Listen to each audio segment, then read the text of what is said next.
Welcome to Fertility and Sterility on Air, the podcast where you can stay current on the latest global research in the field of reproductive medicine. This podcast brings you an overview of this month's journal, in-depth discussion with authors, and other special features. FNS on Air is brought to you by the Fertility and Sterility family of journals in conjunction with the American Society for Reproductive Medicine and is hosted by Dr. Kurt Barnhart, new media and video editor, Dr. Eve Feinberg, associate editor, and Dr. Micah Hill, interactive associate-in-chief. Hello, everyone, and welcome again to Fertility and Sterility on Air. I'm Kurt Barnhart, and I'm joined by my co-hosts. Hi, I'm Eve Feinberg. Hi, Kurt. Micah Hill here. Glad to be here. Wonderful to have you both. Today, we're going to go over the table of contents for the December issue, but I want to put a plug in. Remember, medical research does not go out of date, so go back and listen to September, October, and November at your convenience. So our goal here on Fertility and Sterility on Air is to cover the journal in a brief snippet, but again, it shouldn't replace you going back to reading the original literature. So we're going to start with the views and reviews section, and I think it's Micah who will start us off. Thank you, Kurt. We have some amazing things we're going to talk today about. Fertile battle of first-line treatment of unexplained infertility. Should we use levothyroxine for antithyroid antibodies? And do we need to measure serum progesterone in ovulatory women? So good questions. We're going to start off with the views and reviews. So in the December views and reviews, Dr. Sigmund has put together a group of articles exploring telemedicine and reproductive health. This is very timely, obviously, given the shifts in medical practice due to the COVID-19 pandemic. Ustal and Blackman from Brown start off the discussion by looking at the efficiency and permanency of telemedicine services and how it depends upon a multitude of factors, including your technologic choices, governmental and insurance regulations, reimbursement policies, as well as staff and patient education and acceptance of telemedicine. Berg and colleagues from Stony Brook University discussed that moving forward, they foresee two different models of integrating telehealth. The first is more conservative, where we do initial intake and follow-ups remotely, but everything else is done in person. The second one is more aggressive, where we push almost everything to virtual telehealth, and we only see patients for necessary preoperative appointments. Finally, Rotker and Velez from the University of Illinois at Chicago discussed the unique challenges to virtual reproductive care, such as the fact that we don't have really proven home testing kits for hormonal tracking, for semen analysis, or for follicular monitoring. And they discussed the impact that COVID has had on clinical training, especially as surgical volume has decreased in many programs. So overall, this is a very topical set of papers as we all adjust to patient care and fellow education during the COVID pandemic. Is telemedicine here to stay, Micah? I think it is. We've certainly implemented it. Eve, what has it done in your program? I also agree that I think it's here to stay. And I think it also has broader implications for access to care, especially for those patients who may live a good distance from a clinic. So the next article is our Fertile Battle. And this month's Fertile Battle is titled, What Should First-Line Treatment for Couples with Unexplained Infertility Be? Intrauterine Insemination or In Vitro Fertilization? So this month's Fertile Battle addresses the debate of whether there's a role for IUI in unexplained infertility or whether couples should be going straight to IVF. The piece starts by defining unexplained infertility as 1 to 3 years of attempting conception unsuccessfully when routine testing reveals no discernible etiology for infertility. The pro-IUI as first-line therapy sections were written by Embellett and Van Ekkelen, and the straight to IVF sections were written by McNally, Ledger, and Duty, with editorial editor Cindy Farquhar as the senior author. The authors debate that the rationale for IUI plus ovarian stimulation first is based on the principle of pursuit of less aggressive prior to more aggressive therapy. This allows for improved mental health for the couple by not escalating to the most invasive and most stressful option first. They contend that careful patient selection, such as those without any evidence of even unilateral tubal dysfunction, those with an age less than 40, and interestingly, perhaps even those without HPV, attributes to higher success rates of IUI. In addition, the authors assert that the effectiveness of IUI versus IVF versus expectant management has documented success on a per-cycle basis, but there are not longitudinal studies that address the issue of success rate over a longer period of time. The authors also maintain that less invasive treatment that is associated with minimal risks in monitoring is associated with better compliance for the patient undergoing treatment.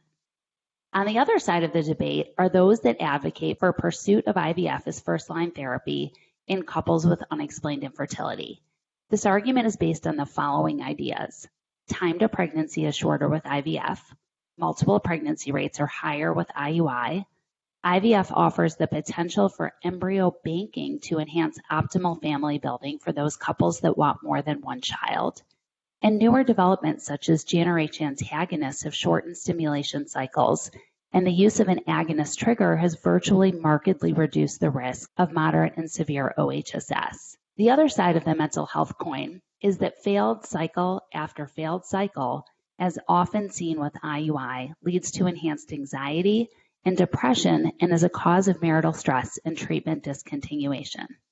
And finally, technological improvements have allowed for IVF not only to be therapeutic, but also diagnostic, allowing for couples to make better decisions regarding their continuation of care. In summary, both sides pose thoughtful, well-constructed arguments for each of these treatment types. I personally think both are acceptable and should be offered to all couples, and strategies should be individualized by couple based on careful counseling and principles of autonomy and shared decision-making. So, Eve, when I read the article about IUI first, I said, that's it, we should outlaw IVF. Then I read the IVF proposal, and I said, that's it, we should never do IUIs. So can't they just tell me which of these therapies is better? Well, I think IVF is definitely more successful, but I have to say I do agree that in some situations there's still a role for IUI. I'm not ready to give it up just yet. I'm glad that we've moved beyond the discussion of gonadotropins for unexplained infertility, and we're just talking about IUI versus IVF. I think it depends on the patient. I think we counsel them on their age and their chances of success, and the patient can help inform that decision. Well, I think the only thing more controversial than IVF versus IUI is REI fellowship training in general. So I'm going to use that as a segue into the Inkling this month by Bill Schlaff, which describes the evolution of reproductive endocrinology as a practice as well as training and residency. It's aptly titled The Evolving Role of Reproductive Endocrinologist in Residency Training and Obstetrics and Gynecology. This is a very interesting piece. It indirectly asks if our clinical practice caused a change in the way we train residents, or is the way we're changing residents resulting in a change of our clinical practice. As Dr. Schlaff describes, the change in our practice can be summarized with acronyms. We started out as a field called RE, reproductive endocrinology. Later, we purposely changed that field to REI, reproductive endocrinology and infertility. And I think Bill and many others would argue that currently all we're doing is practicing infertility.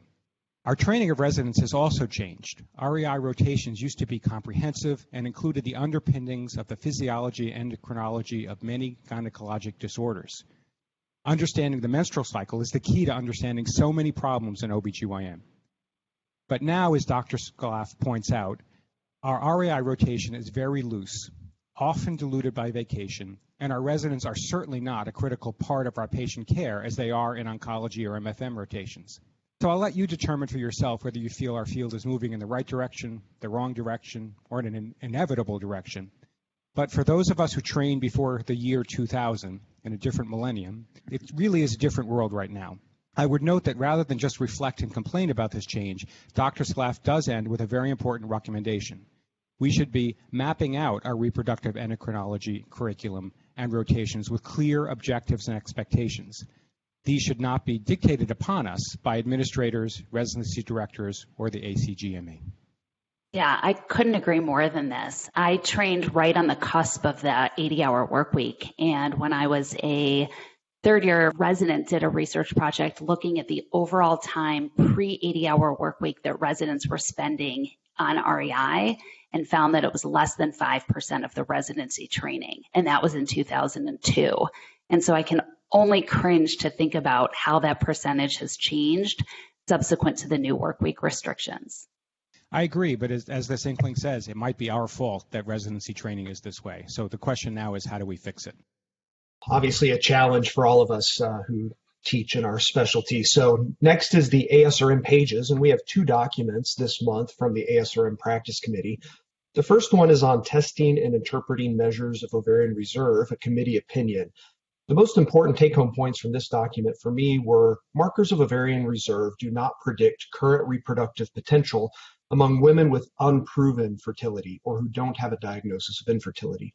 But AMH and AFC are good predictors of both low and high ovarian response to stimulation. AMH and AFC are only weakly associated with outcome measures in IVF, such as egg quality, clinical pregnancy rates, and even live birth rates. Extremely low AMH levels should not be used to refuse treatment to women who want to do IVF.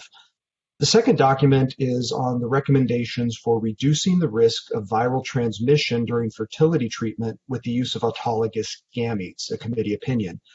The three take-home points from this document: one, people with HIV who take antiretroviral therapy as prescribed and achieve and maintain an undetectable viral load have effectively almost a zero risk of transmitting HIV via intercourse. Infertile couples should be advised that transmission of viral hepatitis and HIV in assisted reproduction is possible, but the magnitude of that risk is very, very low. Viral screening of intimate partners undergoing fertility treatment is not a requirement, but could be recommended to help ensure that appropriate precautions are taken to greatly minimize the risks of transmission to both their uninfected partners and to the future offspring. So I think there are two really important points from this document, from the second one about infectious disease. The first is that couples who have where they're serodiscordant for HIV, the CDC now recommends that intercourse is okay. And so for those couples who are trying to conceive, the document is now saying that they can go ahead and try to conceive spontaneously without going straight to IUI or ART. And I think the second point is that they talk about the use of PrEP in an HIV negative partner. And so it's a substantial change in practice from the last practice document. Thanks, Eve. I can't help but correct you with one of my pet peeves. Women don't become pregnant spontaneously. So it's nice that the CDC is saying that women can still have intercourse and get pregnant without medical assistance, but I just don't want them spontaneously reproducing. So we're going to now move on to the original articles, and I have the privilege of talking about the first one, which is in the assisted reproduction category.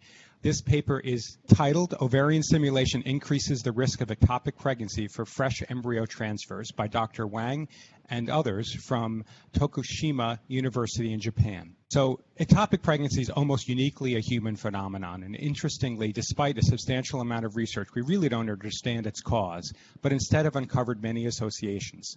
So it's known that an ectopic pregnancy is more common after assisted reproductive technology. Decades ago, this association was suspected to be the residual from tubal infertility, at that time a major indication for IVF. However, it now appears that ectopic pregnancy is higher after IVF independent of underlying indication. This study investigates an unanswered question regarding ectopic pregnancy in IVF. For example, is it the ovarian stimulation that's associated with risk rather than the underlying diagnosis? The study uses the Japanese Assisted Reproductive Technology Registry. One advantage of this registry is the unique practice in Japan, which limits PGS and the use of donor. But more to the point, it has a relatively high number of unsimulated IVF cycles, which can be used as a comparison group. For example, about 7% of cycles in Japan are unsimulated, whereas only about 1.5% are reported in SART. This group can serve as a control for stimulated IVF cycles, and therefore we can look at the incidence of ectopic pregnancy and we can compare them. So evaluating around 70,000 clinical pregnancies, the ectopic pregnancy rate in Japan was around 1.5%. This number in itself is not surprising, but the main finding of the study was that ectopic pregnancy was strongly associated with ovarian stimulation and in particular with the use of Clomid. So that's the novel finding. The use of Clomid with and without gonadotropins increased the relative risk of ectopic pregnancy around fourfold. The risk of GnRH agonist and antagonist protocols were also evaluated and found to have about a threefold increase in ectopic pregnancy. Of note, the confidence interval overlaps, so you can't definitively say one protocol is higher risk than another. This study also confirmed many other aspects that we think we know about ectopic pregnancy. There's a lower rate of ectopic pregnancy in frozen embryo transfer compared to fresh. There's a lower rate of ectopic pregnancy with blastocyst transfer as opposed to cleavage stage embryos. but the study was unable to confirm any difference between GnRH antagonist and agonist protocols or an increased ectopic pregnancy based on the number of eggs retrieved. So as described in an excellent accompanying reflection piece, this paper provides novel, incremental information regarding the risk of ectopic pregnancy. We can still only speculate regarding the mechanism. While I've heard many theories about this, alterations in uterine contractility, ciliated tubal function, abnormal hormonal milieu, all potentially contributors, to be honest with you, as it says in this editorial, today we still do not know why embryos get lost along the way. Yeah, that's fascinating. I can't help but wonder if some of it has to do with endometrial receptivity. We know that Clomid has anti-estrogen properties, and there's some talk about the endometrium having GnRH receptors. And so if you block those and you block estrogen activity in the uterus, it may make it less receptive for implantation. Just a thought. Interesting theory. I hope someone picked that up, and we'll see a paper about that soon. Kurt, as an epidemiologist and someone who's done research in this area, I'm just curious what your thoughts are on the potential for confounding in this study and the limitations in assessing ectopic pregnancy in a registry set. Thanks, Micah. I think you're right. I think large data sets like this all have limitations. We can't be 100% sure that all ectopic pregnancies were reported, and there could be underlying confounding. But having said that, this is a novel comparison and does certainly add incrementally to our understanding. Great. Thank you, Kurt. So moving on to the next topic, we know that there are multiple media embryo cultures available commercially. To date, the majority of trials don't demonstrate superiority of one media over another, nor do they demonstrate superiority of sequential versus single-step global media. Desaya and colleagues from the Cleveland Clinic this month report a comparison of two different global medias in the study called Randomized Study of Global Time-Lapse versus Global Media for Blastocyst Culture in the Embryoscope, Morphokinetics, Pregnancy, and Live Births after Single Embryo Transfer. They randomized sibling embryos to culture media and either a global media that was originally designed to be refreshed on day 3 but was not refreshed, or a newer global media that was designed for the time lapse to not need to be refreshed over 6 days of embryo culture. They had 1,100 patients and over 10,000 2PNs which were studied. While they found some differences in morphokinetic markers between the two media, the time to blastulation and euploid embryos between the two sibling arms were similar. Implantation and live birth rates in fresh and frozen transfers were also similar. So the authors conclude that both media perform equally well in a time-lapse incubator. In the commentary from Hutchinson at Northwestern University, she focuses on the utility of time-lapse and if any changes might not be due to the actual morphokinetic data, but are actually due to not having to pull the embryos out of the incubator.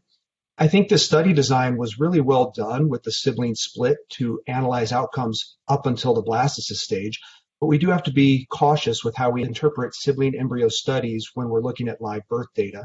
When we're only transferring embryos from one arm or the other, we're essentially throwing out half of our randomized data, and we're really no longer analyzing a randomized controlled trial. Yeah, that's an excellent point.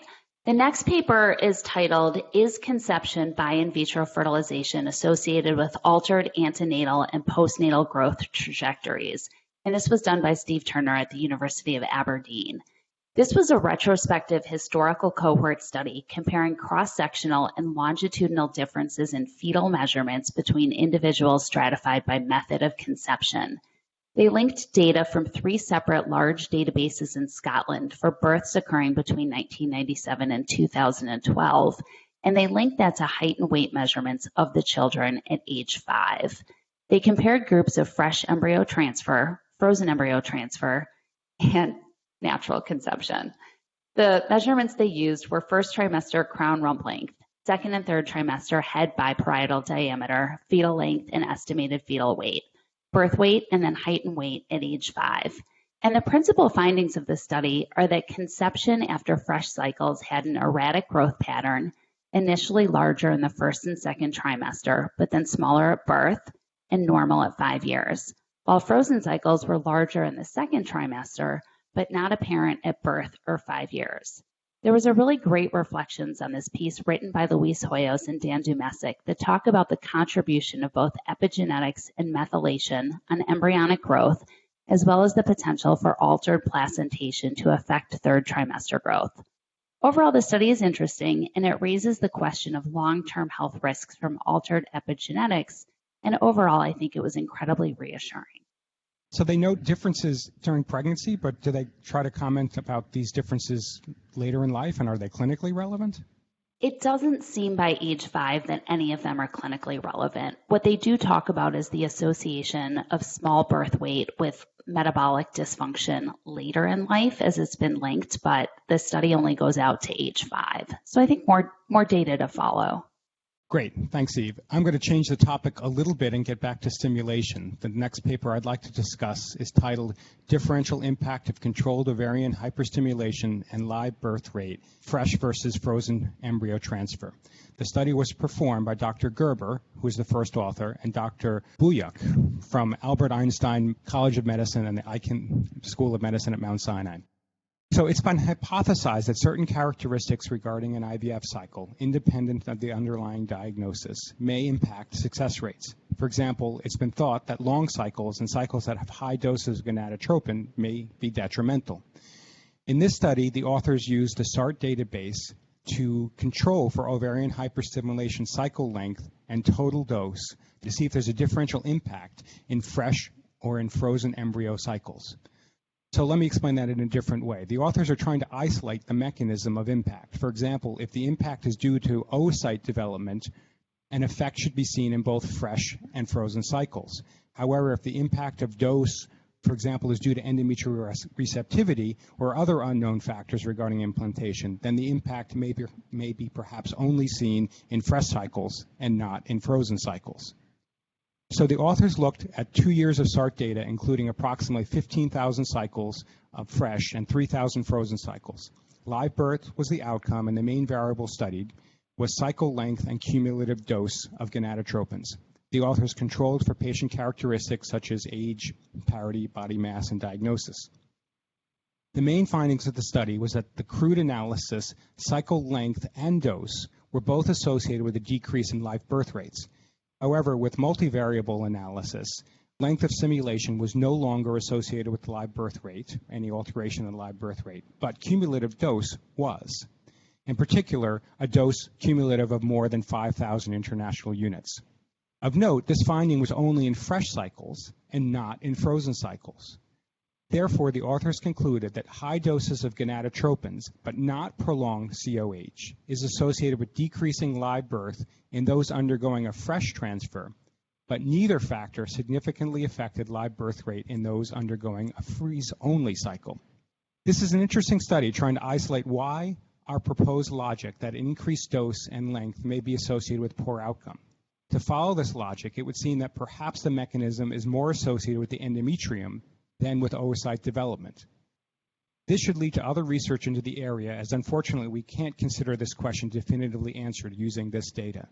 The major limitation of the study, and other studies using the SART database, is that it's hard to control for unmeasured confounding, and especially to differentiate the innate differences between patients that had a freeze-only cycle versus those that had a fresh transfer. These underlying differences may be an alternate explanation of the findings of better prognosis despite a prolonged stimulation or high dose in fresh cycles.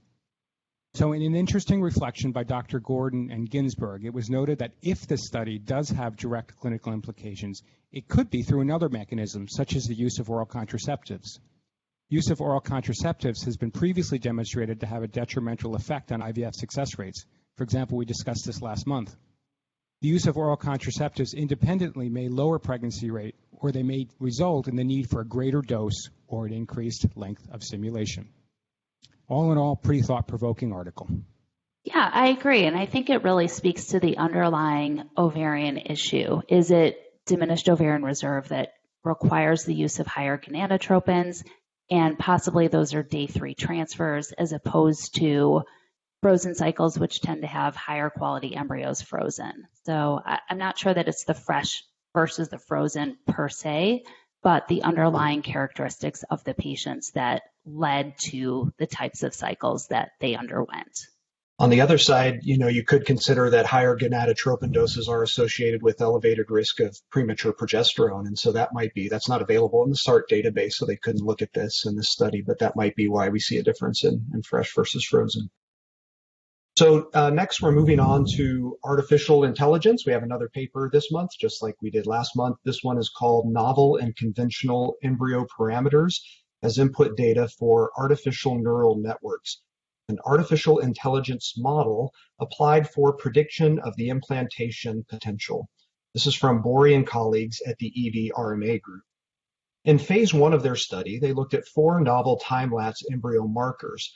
In phase 2, they then took these 4 novel markers and applied them to an AI predictive model, and this was used to check it against conventional time-lapse morphokinetic markers. They used 451 embryos, and 85% were used to teach the AI, and the other 15% were used to test the model. The novel AI model improved the area under the curve for predicting embryo implantation by 9%, up to an area under the curve of 0.73. When they combined AI with morphokinetics, that area under the curve went up to 0.77. So the authors conclude that their 4 novel measurements are effective AI inputs for predicting implantation. Babayev from Northwestern in the commentary noted that while AI is promising for use in the laboratory, there's still a long way to go before it's clinically implemented.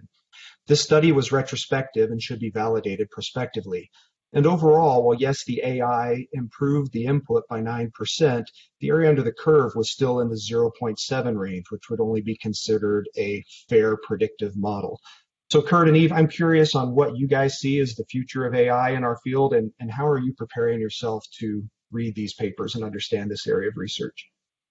I think actually next month's Views and Reviews is on AI or Fertile Battle. I can't remember which one. But I think that there's a lot coming down the pipeline for AI. And I think the bottom line is that physicians still can't be replaced. I would also add an epidemiologic point of view. AI is data-driven, meaning it will find an answer. And of course, we will publish that answer. So the real key here is validation to make sure that in further studies that these answers actually hold up to be true. Yeah, that's an excellent point. This next paper is titled Reproductive Sequelae of Parental Severe Illness Before the Pandemic, Implications for the COVID-19 Pandemic. This was a fascinating paper written by Alex Kasman with senior author Michael Eisenberg from Stanford University. The short and long-term impact of COVID-19 on fertility, pregnancy, and neonatal outcomes is still not known. While there are prospective studies such as the ASPIRE trial asking these questions, these data won't be available for quite some time. So this study sought to examine the impact of severe systemic illness on preterm birth and pregnancy loss when parents are exposed during the preconception period. The study utilized the IBM MarketScan research database and analyzed claims on pregnant women from 2007 to 2016 and linked these files to infants and fathers through Family ID, and only infants with one mother and one father were included. Parental exposure to severe illness was identified in the 3 months prior to estimated conception, and pregnancy outcomes were analyzed. There were just under 1 million pregnancies observed in the study period, with a loss rate of 21% and a preterm birth rate of 5%. Preconception respiratory severe systemic infection in both fathers and mothers was associated with preterm birth and pregnancy loss.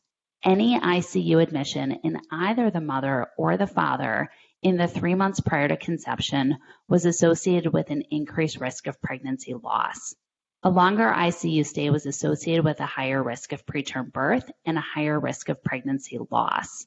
And interestingly, preconception sepsis was in both mothers and fathers associated with a higher risk of having a child with preterm birth, while fathers with preconception sepsis had a higher risk of first trimester pregnancy loss. There was an excellent reflections piece written by Carrie Flanagan and Sunny Mumford from the NICHD, cautioning that this study has selection bias and actually may be underestimating the damage from severe illness prior to conception, in that these patients that were observed actually conceived. What remains unknown is how many patients who had severe illness that negatively impacted fertility and prevented conception from occurring. I thought this was a really timely study in the wake of COVID-19. I do think it should be taken seriously, and perhaps we should be counseling patients where one or the other partner has severe disease warranting ICU admission to delay conception attempts for 3 or 4 months after recovery. Kurt, what do you think? There's always a big question about what public health statements we can make based on a study like this. I agree those are probably very prudent recommendations, but it's hard to know if this data is definitive. So I'm going to again change gears to a much more basic science way. I'd like to present an article entitled Low KLOTHO, which I'm going to pronounce Clotho, levels related to aging is associated with diminished ovarian reserve by Dr. Zi and Zhao from Beijing, China. This is a case control study to explore the relationship between Clotho, and I may be mispronouncing that, but at least it won't get angry at me like the other authors that I've mispronounced. It's basically looking at the expression of diminished ovarian reserve.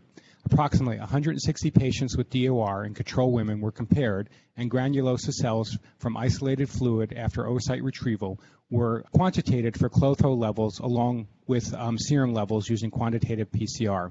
The findings include that both granulosa cell levels and serum Clotho levels are significantly lower in patients with DOR. So my first reaction to reading this paper is, what the heck is Clotho and why are we studying it? So this is a gene that has perhaps anti-aging properties, which was discovered incidentally in 1997 when creating transgenic mice. This is well summarized in an accompanying reflection piece by Dr. Place and McGinnis. Transgenic mice lacking this gene showed surprising premature aging, including atherosclerosis, osteoporosis, and infertility. So this gene has also been found in humans and may modulate such factors as insulin-like growth factor, transforming growth factor, and other cationic channels and transporters. So the reason this paper is novel is it's the first study that relates some of these findings directly to humans. Of course, this study is preliminary and does have some pitfalls, but it certainly would provide a wonderful biomarker or a scientific rationale. So I look forward to better characterization of Clotho and unlocking some of the mysteries of ovarian aging.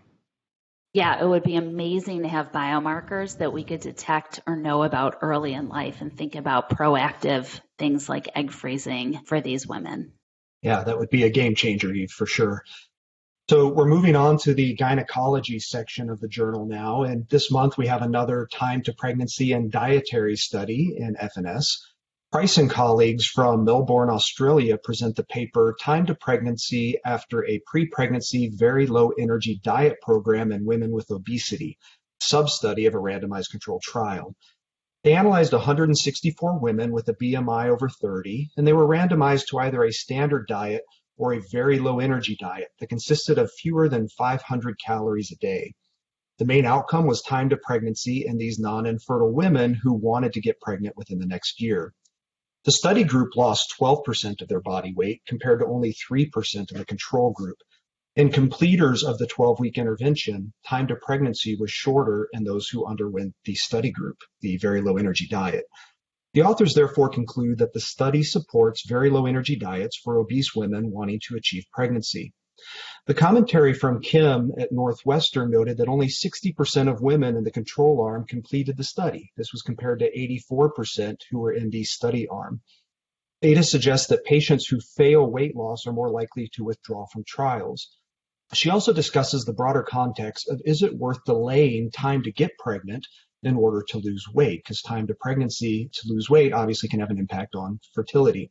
This larger RCT that this sub-study was nested in is looking at pregnancy outcomes, and so when that data is available, that may help inform that counseling. My biggest challenge with this particular paper is the lack of reporting a per protocol analysis. I think intent to treat and per protocol are very important when we have large dropouts. The intent to treat tells us the real world use of the intervention, but the per protocol actually tells us the effect of the intervention. While the authors don't report that, you can back calculate it from the data, and the results are actually 60% in the control arm versus 70% in the intervention arm with the P of 0.32. So did the study really show benefit, or is it just that women in the control arm dropped out of the study because they weren't losing weight? To me, that's the real question from this paper. I'm stuck on 500 calories per day. I'm amazed that the adherence rate was that high with that low of a caloric intake. Yeah, I actually thought the dropout would be higher in the intervention arm than the control arm, so that was surprising to me. So I'm going to transition, and I am thrilled, Micah, to be able to talk about your paper, Low-Dose Aspirin in Reproductive Health, Effects on Menstrual Cycle Characteristics, with Blake Evans as the first author. Our very own Micah Hill is one of the other authors, with senior author Enrique Schisterman from the NICHD. Low-dose aspirin is increasingly used in women's health for the prevention of a wide range of disease. While we don't know the mechanism of action exactly, it's thought to be via decreased blood viscosity and increased blood flow. Given the more widespread use and that women have bleeding every month associated with menses, the questions these authors asked was whether low-dose aspirin was associated with alterations in bleeding patterns. And this was a secondary analysis from the EAGER trial that evaluated the effect of daily low-dose aspirin versus placebo on live birth among women with 1 or 2 previous pregnancy losses. The EAGER trial was a block randomized, double-blind, placebo-controlled trial for women who were attempting conception and had 1 or 2 documented pregnancy losses and no more than 2 live births. This nested trial was a large trial with a total of 915 women, contributing over 3,000 cycles for analysis. Menstrual cycles were self-recorded, including cycle day 1 and ovulation with LH surge detection kits. Both follicular and luteal phase lengths were assessed. Urinary reproductive hormones were measured up to 6 times per cycle during the first 2 cycles. Interestingly, the authors did not find any significant differences in total menstrual cycle length, follicular phase, luteal phase length between the low-dose aspirin and the placebo groups. I thought this was a really fascinating study, and overall the results are really reassuring. Micah, since we have the privilege of having you on the call, perhaps you can answer a question for me about the study. The data captured were for patients who did not drop out of the trial. So to your earlier point about intention to treat, was there any analysis for the patients who did drop out as to whether they dropped out because of unscheduled bleeding or heavier menses as they desired discontinuation? That's a great question, and I don't know the answer to it. I wish I did, because that would be a really nice question to answer. I'm sorry. Fair enough. I'll quickly change the subject. How's that, Micah? So the next paper I would like to present is titled Focal Adenomyosis is Associated with Primary Infertility by Dr. Bardon and Chaperon from Paris, France. So there has been a dramatic increase in our understanding regarding adenomyosis, and as a result, there's been a great increase in the number of publications on the subject. This increase could be due to our greater understanding of the disease, but it also could be because of greater surveillance of the disease. We have increased our ability to detect possible adenomyosis with imaging such as MRI or high-resolution ultrasound. So there really are 2 fundamental needs in this area of research. First is an agreement on classification of the disease, but that's not what's studied here. The second is the question, is adenomyosis as currently diagnosed associated with primary infertility? This is a cross-sectional study from a single institution where approximately 500 subjects were categorized and diagnosed by MRI for the presence of adenomyosis and also the presence of primary fertility and secondary infertility. Approximately half of the group was diagnosed with adenomyosis and the other half had no evidence of adenomyosis. The main finding of the study was that the presence of diffuse adenomyosis was not significantly associated with the presence of primary or secondary infertility. However, the presence of focal adenomyosis of the outer myometrium was a slightly different story. There's a higher prevalence of primary infertility in those with focal adenomyosis, with an odds ratio derived by logistic regression of about 1.9, which was statistically significant. An interesting sub-finding is that a very high percentage of women with adenomyosis also had endometriosis in this study. If a woman had diffuse adenomyosis, as many as 60% had endometriosis. If a woman was diagnosed with focal adenomyosis, as many as 90% had concomitant endometriosis. So as described by the accompanying reflection by Dr. Garcia Velasco, the study has a number of strengths and a few weaknesses. This is clearly a very well characterized patient population. However, as often said, especially in a cross-sectional study, association is not cause. Further research needs to be done to characterize a link between adenomyosis and endometriosis, as well as a particular link between adenomyosis and infertility.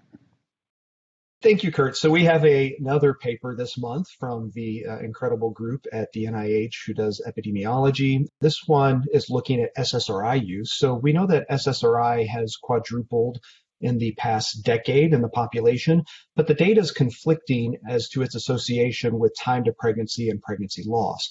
So this is addressed this month by Lindsay Sharda and all from the NIH in a paper called Urinary Selective Serotonin Reuptake Inhibitors Across Critical Windows of Pregnancy Establishment, a prospective cohort study of fecundability and pregnancy loss.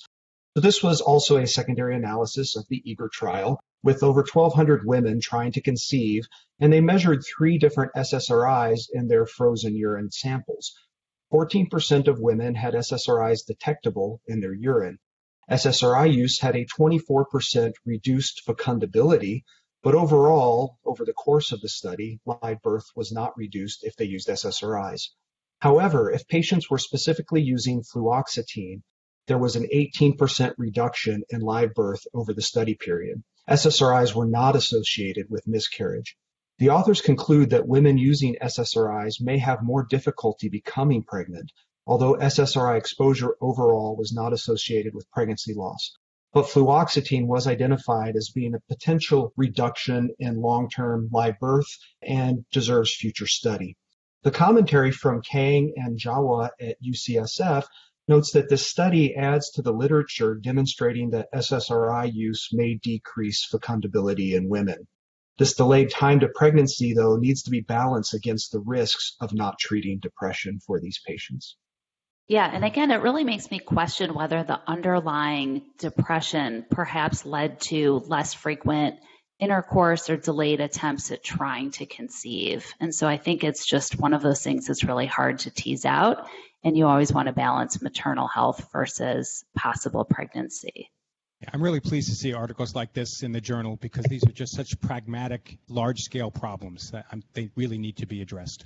Yeah, and I think there's not a day that goes by that somebody doesn't ask me about should they get off their SSRI and what is the effect of that SSRI on pregnancy. So kudos to the authors for really doing a great job with this.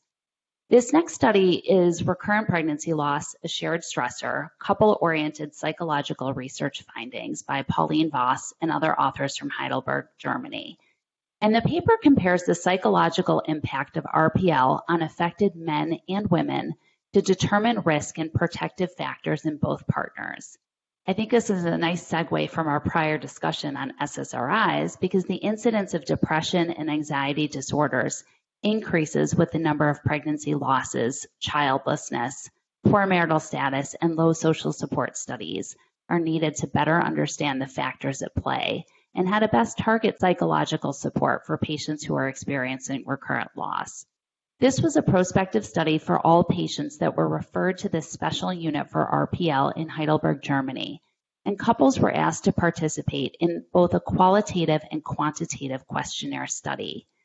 They used a screening instrument that was validated for fertility patients with 5 subscales assessing anxiety, depression, social support, cognition such as acceptance and helplessness regarding fertility problems. They used additional validated questionnaires on anxiety, depression, and inventory of social involvement. There were 194 participants in this study. I don't think that the findings that were that surprising, but they do highlight the effect of RPL on the male partner, which sometimes can be overlooked. 48% of the women and 19% of the male partners had scores that put them at risk for anxiety. 52% of the women and 19% of the men showed risks for depression, and roughly 30% of both men and women showed risks for limited perceived social support. Women thought more about their experience of RPL, and they experienced more pain with the diagnosis, but they also revealed a stronger use of all coping strategies compared to men. They did find that there were protective factors such as parity, already having a child with the same partner. They also found that a perceived satisfying relationship and ability to talk about the loss was correlated with a lower risk of depression. Interestingly, age, duration of conception attempts, and educational level, as well as time span since last pregnancy loss, were not a risk nor a protection. And the authors conclude that the male experience of RPL is significant and must be considered when treating the couple. There was a reflection written by two of our Northwestern residents, Rachel Ruderman and Bahar Yilmaz, and our recently graduated fellow, Dr. Dana McQueen, who stressed the importance of this study was to demonstrate that the couple dyad must be treated and not to solely focus on the female experience. I think this is a really important take-home point from this study that will stay with me as I transition this into clinical practice. The next article I'd like to present is in the reproductive endocrinology subgroup. The paper is titled Anthropometric Biomarkers for Abnormal Prenatal Reproductive Hormone Exposure in Women with Meyer-Rokitansky-Kuster-Hauser Syndrome, Polycystic Ovary Syndrome, and Endometriosis. Complex title, complex paper. Bear with me on this one. This paper is from Amsterdam University by Dr. Peters as first author and Dr. Lambach as senior author. The goal of the study was to assess whether prenatal exposure to reproductive hormones are related to these three disorders that are in the title of the paper. This is a case control study where 172 women were enrolled and characterized into four different groups, the three reproductive conditions I just described, as well as a control group. So two biomarkers were assessed to see if they predicted or were associated with these disorders. However, the biomarkers used are not what we usually consider, and they're not molecular biomarkers. What was measured was anthropometric biomarkers, such as anogenital distance and a digit ratio between fingers. So let me explain. These two biomarkers are proposed to be indirect measures of intrauterine androgenic influence. Increased androgenic exposure will result in a longer dimension from the anus to the clitoris, whereas lower androgen levels will lead to a shorter distance in women born after this exposure. This distance is hypothesized to be increased with Meyer-Rokitansky-Kuster-Hauser syndrome. Interestingly, women with endometriosis, the anogenital distance is hypothesized to be shorter because of perinatal estrogen influence. The ratio between the second and the fourth digit is also hypothesized to be an indicator of androgen exposure during fetal development. For example, there's a decreased ratio in women with PCOS that has been found in some studies but has not been universally confirmed. So with that, the goal of the study was to use these biomarkers to study Meyer-Rokitansky-Kuster-Hauser syndrome while also comparing and validating these measures in women with PCOS and endometriosis. The hypothesis was that exposure to androgens result in PCOS and Meyer-Rokitansky-Kuster-Hauser syndrome, with the opposite effect may be true in women with endometriosis. So, do these findings support the use of these biomarkers, and do these biomarkers reflect the hypothesis that intrauterine events can lead to disorders in offspring? The findings of the study confirm some of these hypotheses. The study does find limited evidence of biomarker association in women with these disorders. Anogenital difference was shortest in women with endometriosis and longest in PCOS. Now, there was some subtlety in these findings with the specific measurements. For example, some of the anogenital measurements were statistically significant in women with Meyer-Rokitansky-Kuster-Hauser syndrome, but not all. There was no difference in digit ratios in any of the groups. So, in summary, this is a very interesting study that makes one consider the underpinnings of potential associations with common reproductive disorders. While we may not be able to use these biomarkers for diagnosis, it is more and more likely that this study and others like it are indicating that the intrauterine milieu influences the development of offspring and may contribute to common reproductive conditions such as PCOS, endometriosis, and MRKH syndrome. They should remind us all that health affects reproduction and reproduction affects health. Aspects that may contribute to a woman's health may start as early as implantation or during the early embryonic time period. So sticking with reproductive endocrinology, there's been significant controversy over whether we should give levothyroxine to infertile women who do not have overt clinical or subclinical hypothyroidism. And there was a recent large RCT that evaluated the effect of treating these patients with thyroid autoimmunity who were not overtly hypothyroid or subclinical hypothyroid. And this actually doubled the number of RCT subjects that was available for analysis. Therefore, Wang and colleagues from Sichuan University and around the globe provided an update review in their paper called Effect of Levothyroxine on Pregnancy Outcomes in Women with Thyroid Autoimmunity. a systematic review and meta-analyses of randomized controlled trials. They had 6 trials with over 2,000 women that were available for analyses. Live birth was 35% in women who were treated, and live birth was 35% in women who underwent placebo or no treatment. There was no difference in miscarriage nor neonatal outcomes between treatment and no treatment. The authors conclude that moderate to high quality evidence demonstrates that the use of levothyroxine is not associated with improvements in clinical pregnancy outcomes among women who are positive for thyroid peroxidase antibody. The commentary from Gavrizi and Wild from the University of Oklahoma notes that the sensitivity analyses that these authors did demonstrate that they cannot rule out that levothyroxine may not have a 10% improvement in live birth. And therefore, they conclude that each patient should be analyzed in a nuanced way based upon their own presentation and the interpretation of the data. I would argue the converse. I think an intervention should have proven benefit before we widely implement it, instead of arguing that we have not completely disproven that levothyroxine might not be of some benefit. Eve, what are your thoughts? I agree. And I think that there's a tendency just to throw treatments at women because they haven't been disproven. And I will say in my clinical practice, I find that a lot of women who don't truly have hypothyroidism, who start taking thyroid replacement hormone, don't feel well on it. Causes palpitations, can cause or exacerbate anxiety, and it's not without detriment. Yeah, I completely agree. I agree, but it's a really hard dilemma. Sometimes we have preliminary information that something works and we're eager to try it. Not everything needs a randomized trial, but at the same token, if we just keep throwing treatments at women, I don't think we're helping.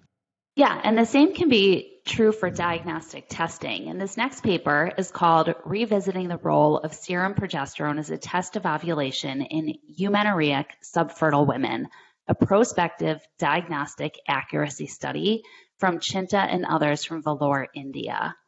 So ovulatory dysfunction accounts for up to 40% of female subfertility, and most cases can be diagnosed with a careful menstrual history.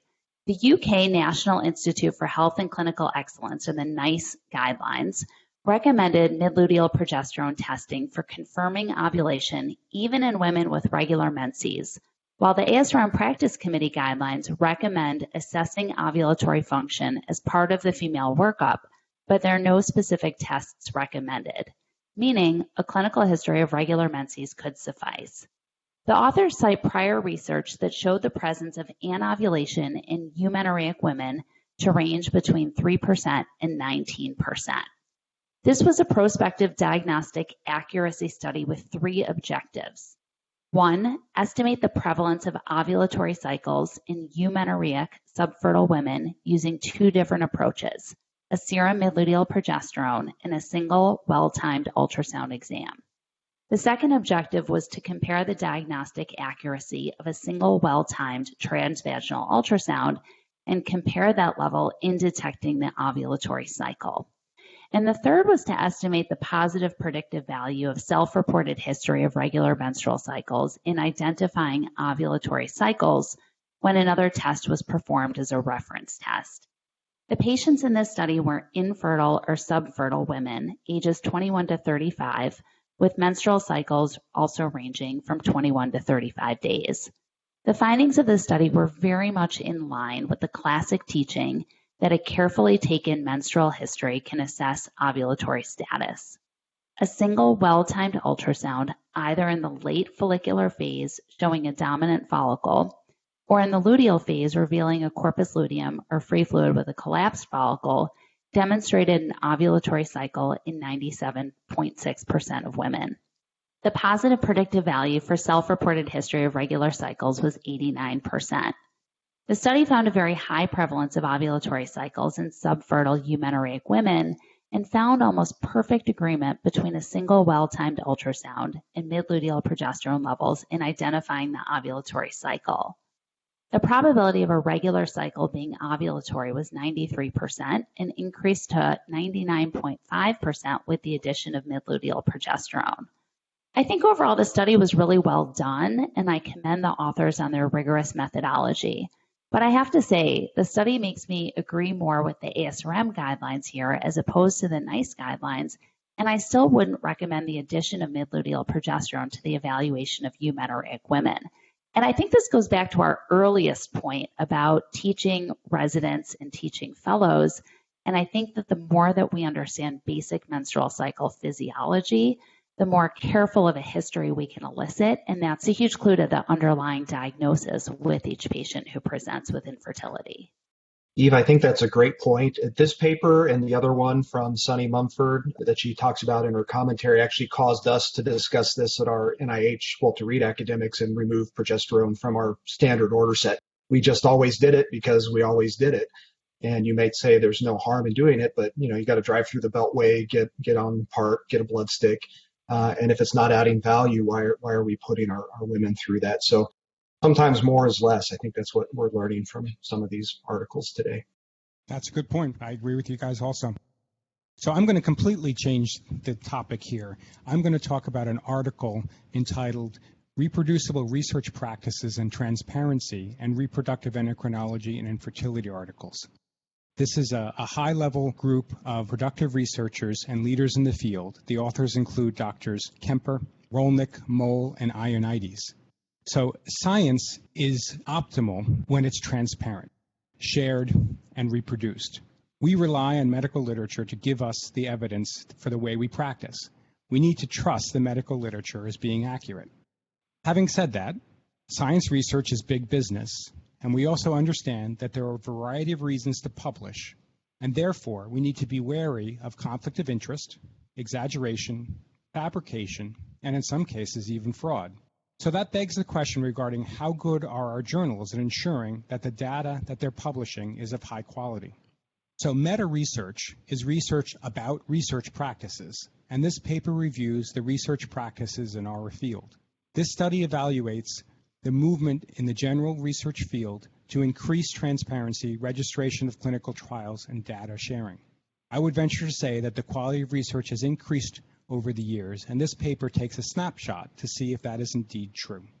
So in this study, the authors evaluate 222 articles from 2013 to 18 and compare the quality in reproductive journals to the so-called high-impact journals, such as New England Journal of Medicine, JAMA, Lancet, and the BMI.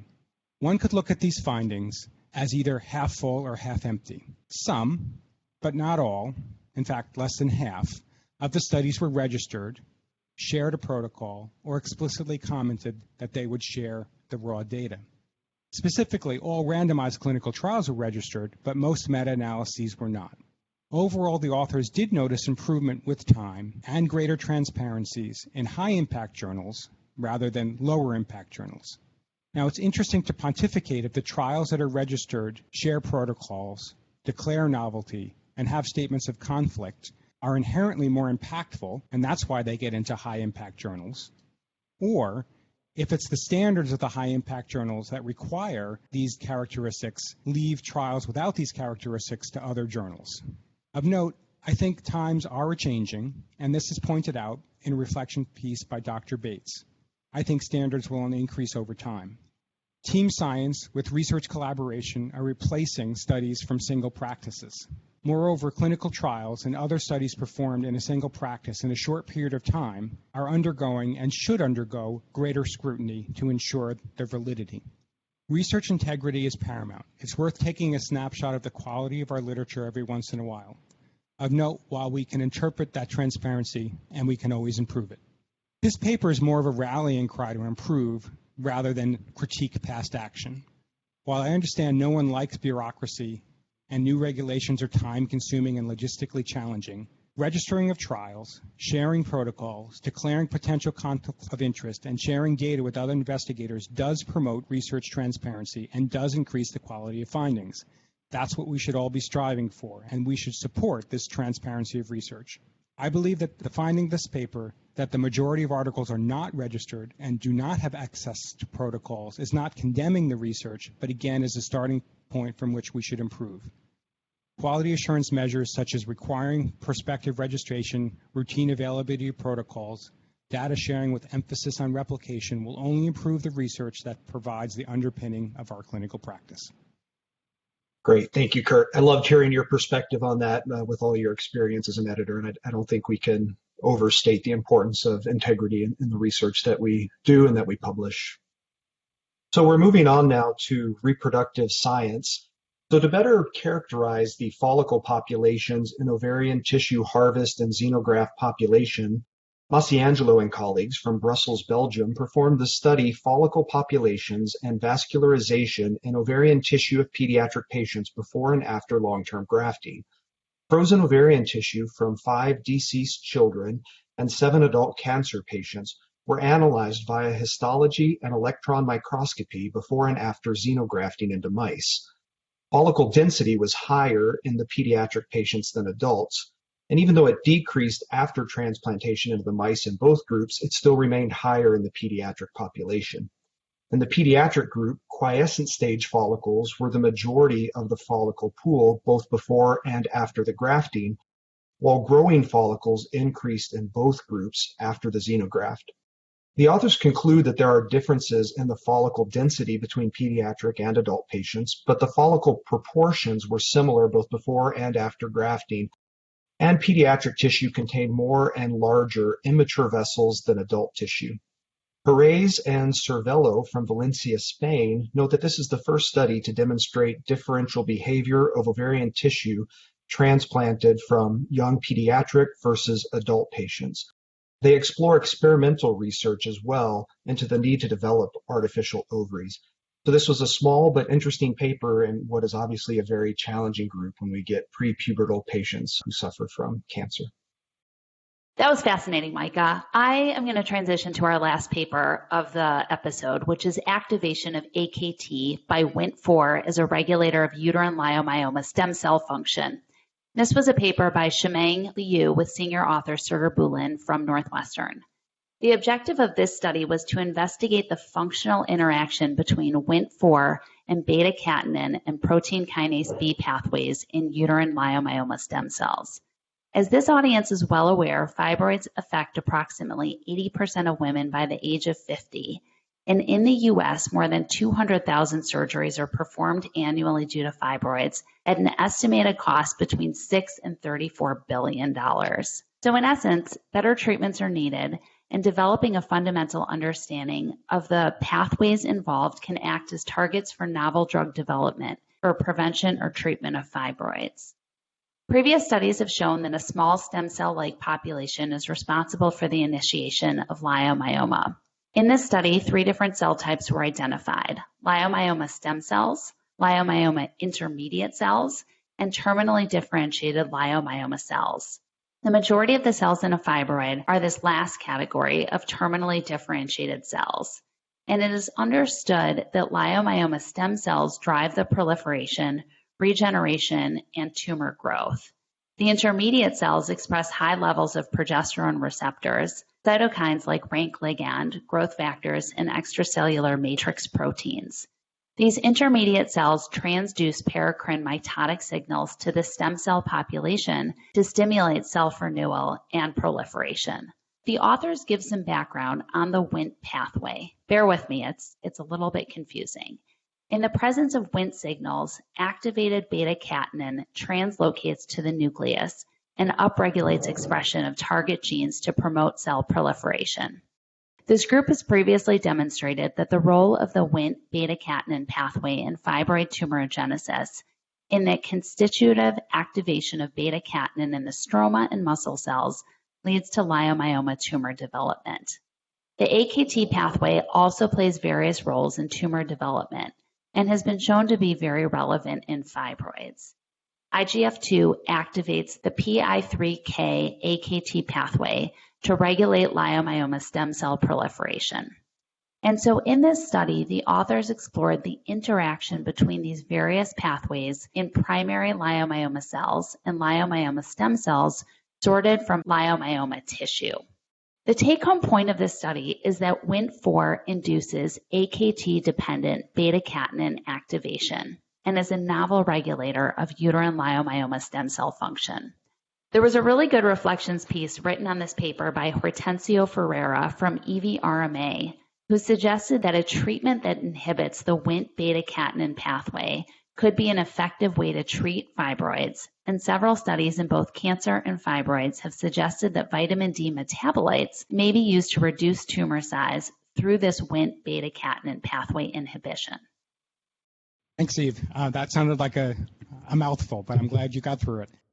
So that concludes all of the written articles in Fertility and Sterility. I want to remind everybody that Fertility and Sterility also has video articles, and there's 3 articles that you can look at as well. Hidden space treatment of an occult uterovaginal septum, performing laparoscopic adenomyectomy with a 4-pedal method, and surgical approach of drug-free in vitro activation and laparoscopic ovarian incision to treat patients with ovarian infertility. I also want to tell everybody, I hope we see them on the dialogue. Please, if you're not already a member, log on to the dialogue and you can comment on any of these articles. And with that, I think we've made it, Eve and Micah. We've made it through another content of Fertility and Sterility and survived. Cover to cover in an hour or less. Our next episode will be 2021, and I think we'll all be happy to have 2020 behind us. Thank you all very much. This concludes our episode of Fertility and Sterility on Air, brought to you by Fertility and Sterility in conjunction with the American Society for Reproductive Medicine. This episode was produced by Dr. Michael Simoni and Dr. Jeffrey Hayes.